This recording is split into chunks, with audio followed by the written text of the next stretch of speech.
So this is our startup story with Medi Thanks. It is designed by Alissa Marr. And I am going to have Alissa start with just a quick elevator pitch for what Medi Thanks is. And then she and I will have a brief discussion about how she came up with the idea in just 1 second. So Alissa, if you want to unmute. Hi, everyone. Thanks for joining us. So MediThanks is the first digital product I've designed and released as a UX designer. I pivoted from graphic design to UX design about a year and a half ago, and it was a crazy journey, but I got here, and I'm excited to share it with you today. It was born out of a hackathon, and we were able to release it as a team and I'm continuing to spread the word and work on it. And I love how it combines two of my favorite things, expressing gratitude and innovation. So I do have a demo to share with you today. Let's see. So when you first get to medithings.com, it might take a few seconds to load. You'll see these cards that kind of resemble a Pinterest board or kind of social media.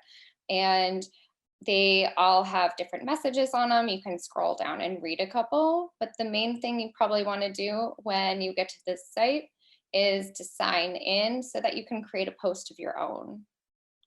So it's welcoming me back, but instead I'm going to walk you through creating an account just to show you how simple it is for anyone. So you'll notice that it defaulted to putting my email there, and that is a no-no. I just want to highlight that this is where your display name goes.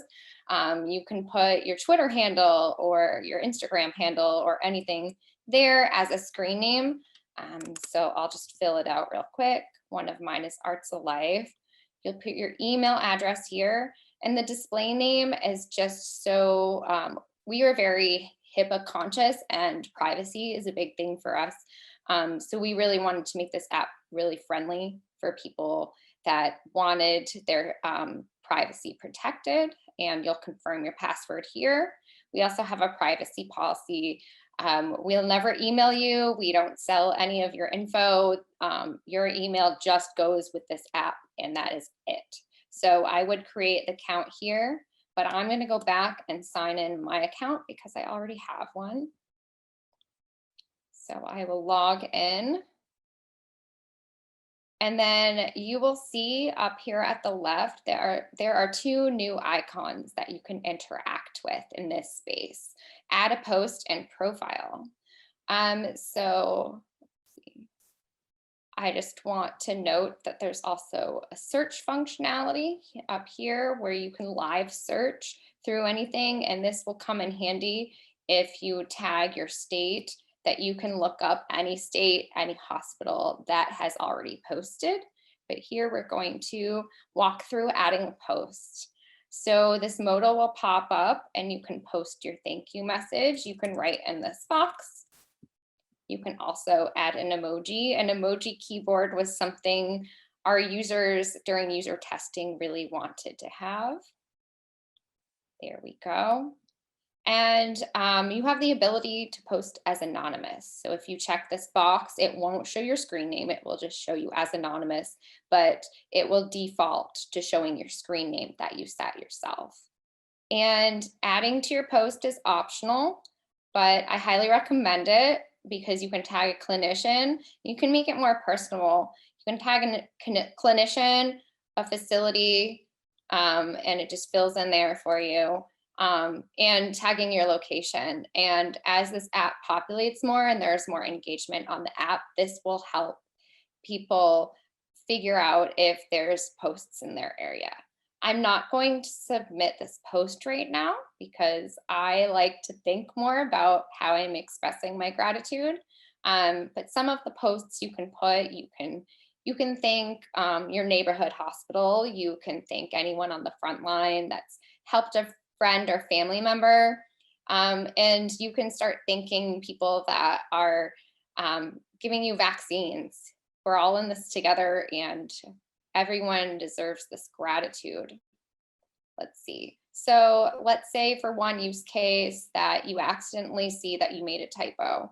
Your card will always be the first one on the left when it comes in after you post. And let's say you read through it and you realize you made a typo.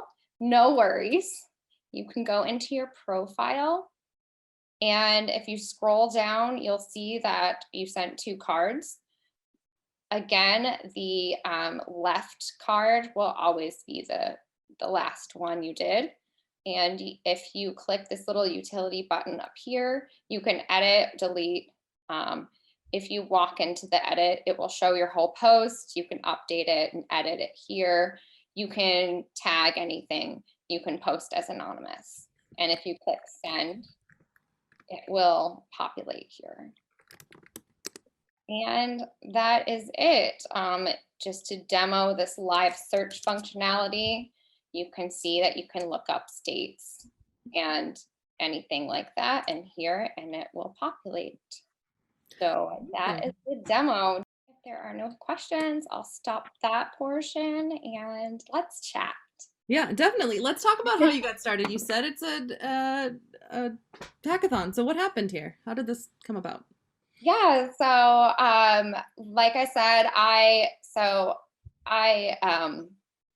transitioned careers by way of going to General Assembly's immersive boot camp program. And I had been looking for a job, and I just started my job search and the pandemic hit. And that kind of paused a lot of opportunities. I was in the final round interview with one company against one other person they had told me, and that job froze and never came back. And it was really unfortunate for me. I ended up contributing to a lot of projects and networking a lot through my job search. But when I was interviewing, there was certain questions that came up, even though I was able to get to final round interviews because I had already had a background in graphic design. It was really hard for me to be the candidate that was chosen. And one of those reasons was because I hadn't ever shipped a product. I hadn't worked with developers, and I was just lacking this experience gap. Um, Eventually, I saw that General Assembly was hosting their first hackathon, and I ended up signing up. And I'm so glad I did. I had no idea that this is what was going to come from it. I had no expectations. I just tried my hardest and gave it my best effort and worked really hard, and here we are. Definitely. I think a lot of people are really curious about the idea of, kind of doing a hackathon virtually because we think of them as, slumber parties with pizza. Lock-ins, I guess, would be a better. So Yeah. what was it like to work like fully virtually with this team and to put together a product like this? Yeah, well, unfortunately, I had never been able to do an in-person hackathon, so I didn't have anything to compare it to. But I was really fortunate to get such a great team. General Assembly assigned us teams after our kickoff meeting. So I had no idea who I was going to be on a team with until I met them, and it was great. I was the UX UI designer on my team. I also had a UX researcher who was really great to collaborate with. And there were 4 software engineers, and they were very ambitious. They really wanted to bring our project up to full functionality with React to present. And the hackathon was only 3 days, so that was a lot. It was great. I thought General Assembly did a great job. It was actually their first hackathon that they had ever held, and they orchestrated such a wonderful experience for us. They provided us with 2 mentors, one in UX design and one in software engineering. And those mentors, one of them we still talk to, and he's still so supportive in helping us bring extra functionality to the app as we have updates, and really coordinating with some of the unknowns. So it's really nice to continue those relationships. And I still talk to the whole team. As we start making updates, some of the people now have jobs. Like a lot of us got jobs right after the hackathon, and that's so cool. It really was one of that kind of thing that helped us get to the next level and be able to bridge that gap between knowledge and working experience collaboratively. So that was awesome. Yeah, that's really cool. It's such a great way to get that an out of the box way to get that experience where you've done a project, so you've got demonstratable skills. Um, I want to ask how's it going getting the clinicians in the hospitals to see this? How's it going getting people to write? And is there anything we can do kind of to support and help? So, yeah, funny you ask. It's hard sometimes because I'm not exactly sure if healthcare workers are seeing this yet. In my mental roadmap, I had thought about wanting more people to interact with the app before I presented it to them, but I do have some ideas on some outreach that I can do. I'm not connected with any hospitals currently. I'm a transplant to Rhode Island. I'm from Vermont.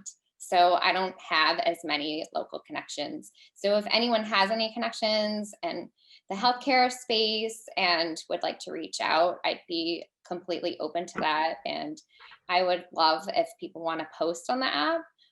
One of the things I did do, I started flyering my neighborhood around Miriam Hospital.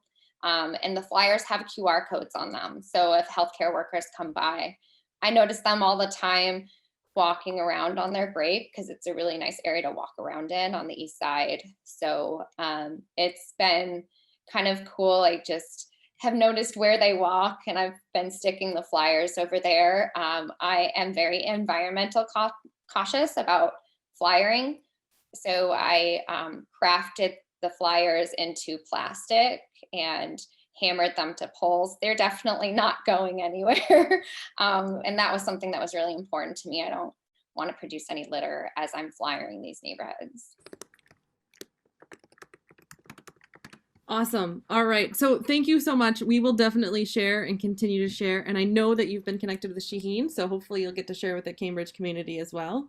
Yeah, Um, that will be such a pleasure. Thank you so much for having me. One more thing I want to say is that this has been such a good experience for me, not only to boost my career, but also to help spread kindness and gratitude and just to normalize it. I've read a lot of books and talked a lot about kindness, and I really want to promote more of it and share it. I feel like the more you promote it, the more obvious it is.